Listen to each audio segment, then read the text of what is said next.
nananawagan ko sa tuang mga kaigsuunan karon, no, sa mga Kristohanon.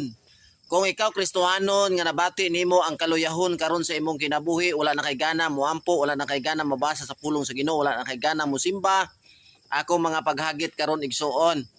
No, kailangan nga karon nga panahon mangayo kita sa Ginoo tabang nga magpapuno sa Espiritu Santo. Sa imo nato muhatag tag time daghang panahon sa Ginoo. Kanunay nato istoryahon ang Ginoo, mga tagtabang sa Ginoo para nga mapuno ta. Kay kung dili ta mapuno sa Espiritu igsuon, kung mapuno ta sa unod-unod nga mga butang sa kalibutan-on, mga butang mo na hinungdan nga magapos ta, dili ta makabasa sa pulong sa Ginoo, dili ta makaampo. No, tungod kay nagapos man ta sa kalibutan, muna nga kinahanglan kita nga mapuno kita sa Espiritu nga gikan sa Dios. Kay kung mapuno kita, magkalayo kita. No, pakalayuhon sa Ginoo nga atong kasing-kasing. Dili ta mahadlok magsangyaw, no, dasig ta. No, muna siya. Kay ni Pablo, magpapuno kamo sa Espiritu, ayaw kamo paghubog-hubog. Muna igsuon, tandain ninyo ingon sa Ginoo, magpapuno kamo sa Espiritu, ayaw kamo paghubog-hubog.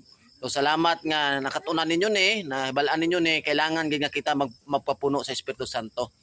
Kay kung di ta mapuno sa Espiritu Santo, di ta makahatag panahon sa Ginoo, igsuon, mabackslide jud ta.